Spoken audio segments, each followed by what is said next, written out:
নদীত গা ধোৱাৰ মজা এতিয়া ভুগি আছোঁ। আইচফ্লোৰ নিচিনা মোৰ চকু হৈ গৈছে। মূৰৰ বিষ, গামোচা বান্ধি থ'ব লাগে। উৰণিখন বান্ধি থৈ দিছোঁ। চেহেৰী খাব উঠিছোঁ 3:30 বাজে আৰু মই এতিয়া নানিহঁতৰ ঘৰত আছোঁ। নানীয়ে মোক মাতি উঠাইছে। কিটচেনত গৈ আগতে গৰম পানী কৰিছোঁ কাৰণ মোৰ অৱস্থা বেয়া হৈ গৈছে। ঠাণ্ডা পানী খালে আৰু অৱস্থা পুৰা বেয়া হৈ যাব, যিখিনি বাচি আছিল মানে। চেহেৰী খাই শুইছিলোঁ, এতিয়া 9:30 বাজে ৰাতিপুৱা। উঠিছোঁ, উঠি চাওঁ বাপৰে বাপ বৰষুণ।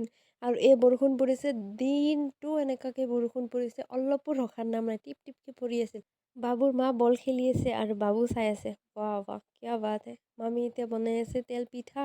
এইটো শাক কাৰ কাৰ প্ৰিয়, মোৰতো বহুত ভাল লাগে। এইটো শাক বুলি নহয়, চব শাকে মোৰ ভাল লাগে। নানাই গম পাইছিল মই শাক খাই ভাল পাওঁ, সেইকাৰণে শাকে আনি আছিল। আৰু এয়া সৰু মামা ৰান্ধনী হৈ গৈছে আজি। তো ইভিনিং ইফতাৰৰ আগত ওলাইছোঁ ৰাস্তাত আৰু আহিলোঁ।